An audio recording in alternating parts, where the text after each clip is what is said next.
सो hello दोस्तों, welcome back to this channel. तो quantum mechanics के और एक इंपॉर्टेंट टॉपिक में आपका बहुत बहुत स्वागत है। तो आज के इस वीडियो में हम डिस्कस करेंगे ground state of helium atom by variational method. तो आइए इस टॉपिक को शुरू करते हैं। सो माय डियर फ्रेंड्स, इस वीडियो में हम क्या करेंगे, ग्राउंड स्टेट में जो भी हीलियम एटम होता है तब उसके पास कितनी एनर्जी होती है वो हम वेरिएशनल प्रिंसिपल का यूज करके वो कैलकुलेट करेंगे। सो यहाँ सबसे पहले तो यहाँ हमने कुछ थ्योरेटिकल पार्ट्स लिखा है। We use the variational method to find the energy of the ground state of helium atom. ये मेरे पास वेरिएशनल प्रिंसिपल, इसका भी आप प्रूफ आगे वाले वीडियो में डिस्कस करेंगे।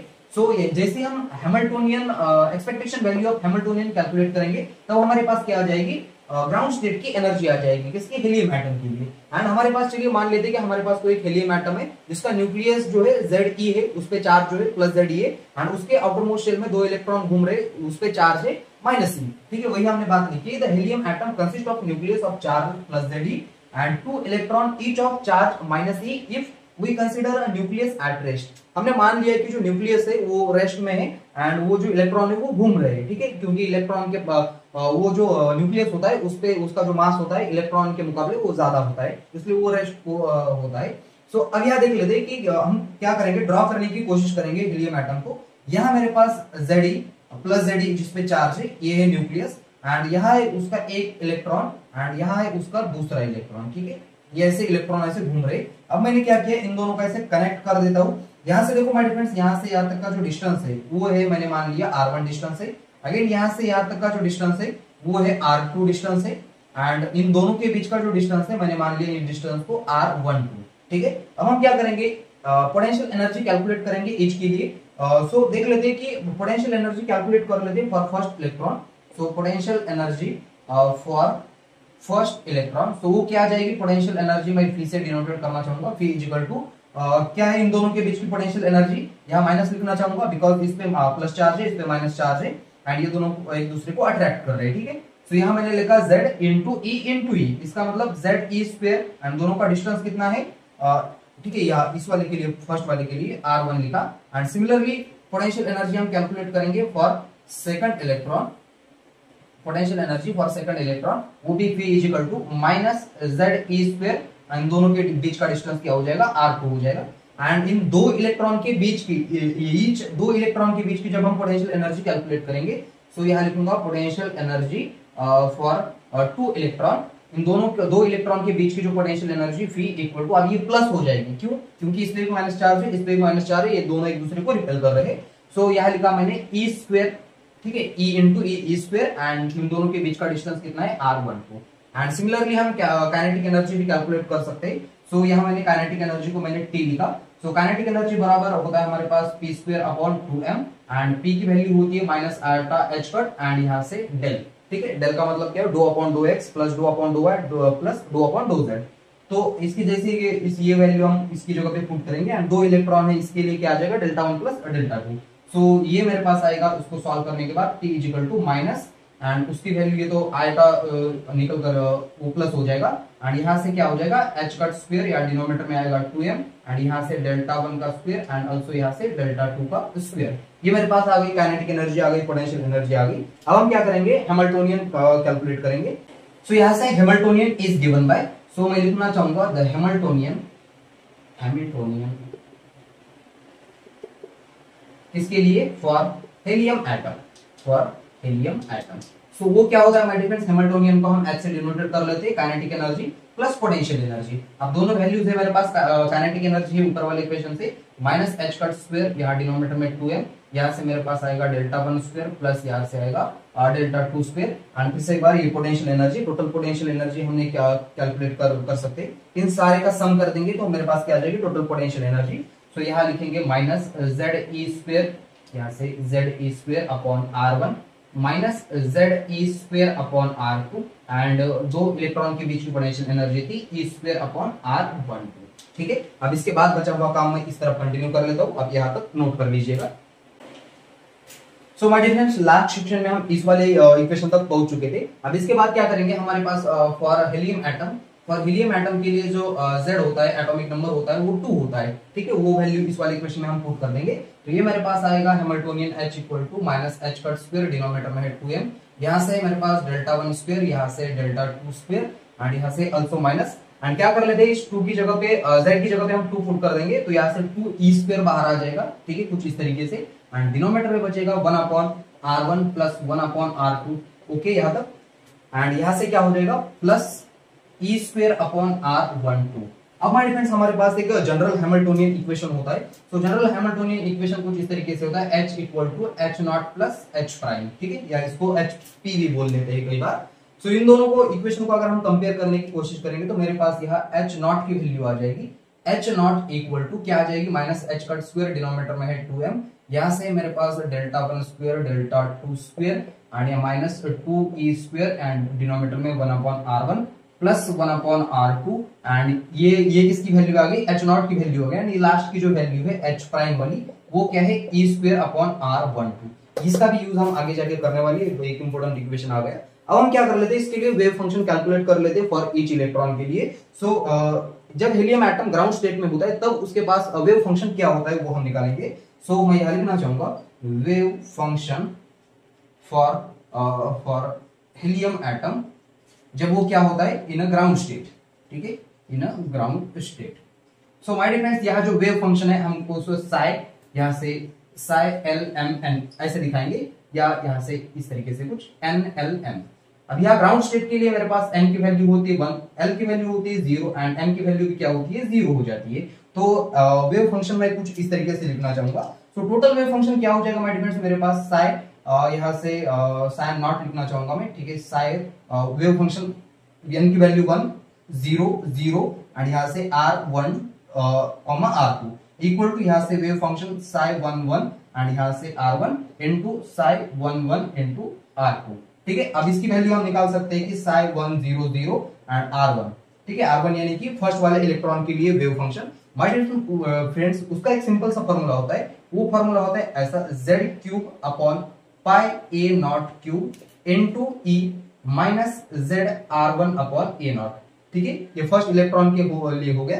सिमिलरली हम क्या करेंगे सेकंड इलेक्ट्रॉन के लिए साई 1 1 0 एंड यहाँ से r2 equal to under root क्या हो जाएगा z³/a0³ सेम हो जाएगा, बस चेंज कहा जाएगा, r2 में चेंज आ जाएगा, माइनस zr2/a0। दोनों वैल्यू ऊपर वाले इक्वेशन में उठाकर रख देंगे तो मेरे पास कुछ इस तरीके से बन सकता है। आई होप कि यहाँ तक आपने नोट कर लिया होगा, ये पिछले वाला ही पार्ट है। सो इसके बाद का काम मैं ऊपर कंटिन्यू कर लेता हूं, आप यहाँ तक नोट कर दे जाओ। सो यहाँ देखो माय फ्रेंड्स हमने क्या किया है, इसका हम टोटल वेव फंक्शन निकालने वाले हैं, किसके लिए, साई 1 0 0 r1 r2 के लिए। एंड ये हमारे पास अब ये दोनों वैल्यू जैसे हम ऊपर वाले इक्वेशन में पुट कर देंगे इस वाले इक्वेशन में, तो ये स्क्वायर से स्क्वायर रूट हट जाएगा दोनों से, क्योंकि दोनों स्क्वायर हो जाएंगे। सो मेरे पास वो आएगा z³ डिनोमिनेटर में आएगा πa0³, ओके, स्क्वायर रूट हट गया, एंड यहाँ से e की power minus zr1/a0 and e की पावर माइनस zr2/a0, ठीक है, एंड यहाँ से एक h प्राइम की भी वैल्यू यहाँ लिख लेते हैं, h प्राइम इक्वल टू क्या है e²/r12। अब माय डिफरेंस इसके बाद हम क्या कर लेते हैं, हम हैमिल्टोनियन की एक्सपेक्टेशन वैल्यू निकाल लेते हैं फॉर हीलियम एटम के लिए। सो वो लाइन मैं यहाँ लिखना चाहूंगा, नाउ एक्सपेक्टेशन वैल्यू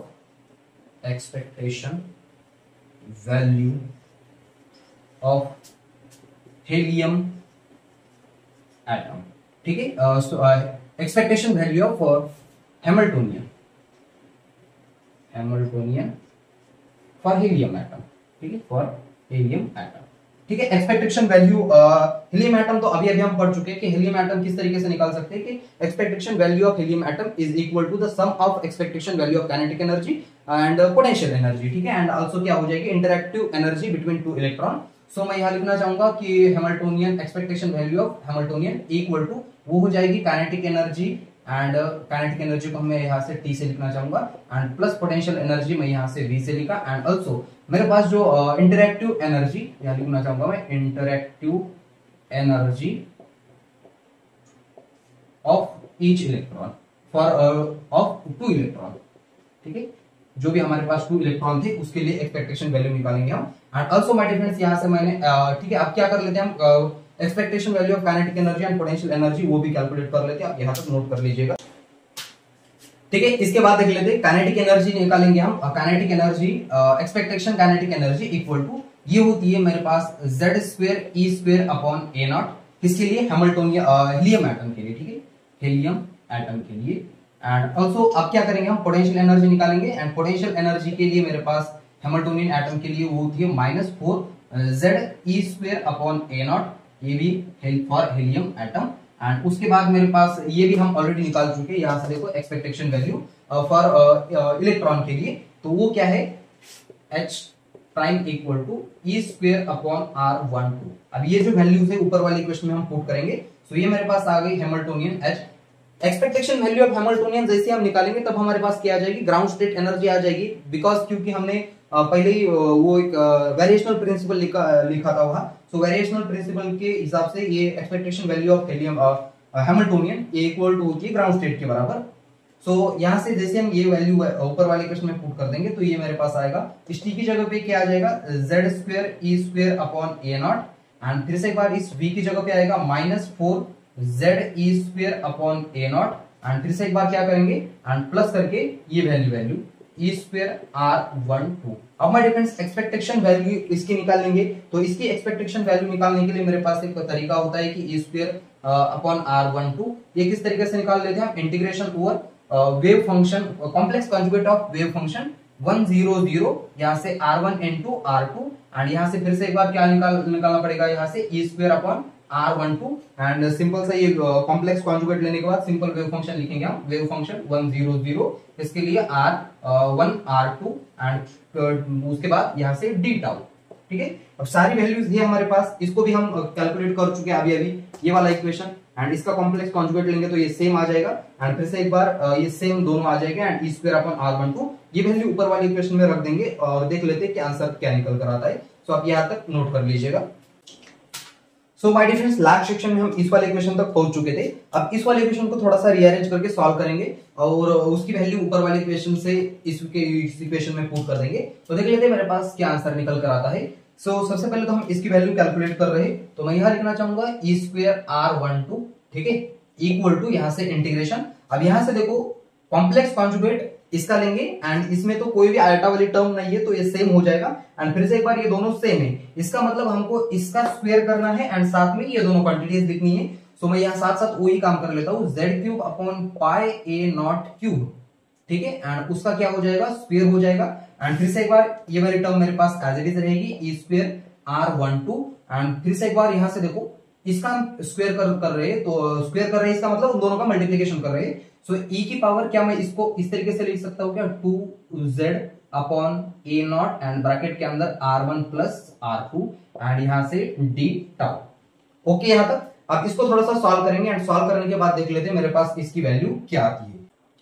सो ऊपर वाले इक्वेशन में हम क्या करेंगे, इस z यहां से देखो z r1 upon a nought, इसकी जगह पे मैं पुट करना चाहूंगा रो1। And also z r2 upon a nought, इसकी जगह पे हम पुट करेंगे रो2। एंड जैसे ये वाली वैल्यूज ऊपर वाले इक्वेशन में रख देंगे एंड सॉल्व करेंगे तब ये मेरे पास आएगी e square r12 and equal to ये आएगी my friends z e square upon 32 pi square a not. And यहाँ जो इंटीग्रेशन है उस इंटीग्रेशन की कांस्टेंट वैल्यू होती है वो आएगी 20 पाई स्क्वायर। अब इसको थोड़ा सा सॉल्व करेंगे, इसको सॉल्व करने के बाद ये पाई स्क्वायर कैंसिल आउट हो जाएगा एंड ये हो जाएगा 10 एंड ये हो जाएगा 16 एंड ऑल्सो ये 5 एंड ये 18। एंड तो ये मेरे पास इसकी वैल्यू आ गई ई स्क्वायर अपॉन r12, ये बराबर होती है किसके आ गई, z e square. And denominator में क्या बचता है, यहाँ से देखो यहाँ 5 बच रहा है एंड डिनोमिनेटर में ऑल्सो 8 ए नॉट। ठीक है, अब ये भी वैल्यू आ गई मेरे पास, ये सारी के सारी z e and A not के फॉर्म में आ गए। ठीक है, इसको भी हमने कन्वर्ट कर लिया ई स्क्वायर अपॉन r12 को किसमें, 5 upon 8 z e square upon a naught. अब ये भी वैल्यू हम इस वाले इक्वेशन में रख देंगे एंड कैलकुलेट करेंगे किसकी, एक्सपेक्टेशन वैल्यू ऑफ हैमिल्टोनियन। सो ये बचा हुआ काम मैं आगे कंटिन्यू कर लेता हूं, अब यहां तक नोट कर लीजिएगा। So my dear friend, last section में हम इस वाले इक्वेशन तक पहुंच चुके थे। अब इसको थोड़ा सा सॉल्व करेंगे एंड ई स्क्वायर r12 की जगह पे ये वाली वैल्यू पुट करके हम सॉल्व करने की कोशिश करेंगे Hamiltonian. So Hamiltonian h equal to यहाँ से z square e square upon a naught minus यहाँ से 4z e square upon a not and plus करके इसकी जगह पे ये वाली वैल्यू 5 upon 8 z e square upon a naught. अब क्या किया जा सकता है, इसमें से सेम कौन है, ई स्क्वायर अपॉन ए नॉट है, तो उसमें से कॉमन ले लेंगे, वो एच कॉमन ले लिया मैंने। सो यहां से मेरे पास बाहर आएगा e square upon a nought, bracket में बचेगा z square minus 4z and 5 plus 5 upon 8 and यहाँ से z। इसको थोड़ा सा सॉल्व करेंगे तो ये h equal to e square upon a not and ये तो z स्क्वायर तो एज इट इज रहेगा, इन दोनों का क्रॉस मल्टीप्लीकेशन कर सकते हैं। 4 इंटू 8 क्या हो जाएगा 32 माइनस 32 प्लस 5 ये हो जाएगा मेरे हिसाब से 27z अपन डिनोमिनेटर में 8। ओके एंड क्या किया जा सकता है, और इसको हम क्या करेंगे थोड़ा सा डिफरेंशिएट करेंगे विद रिस्पेक्ट टू z।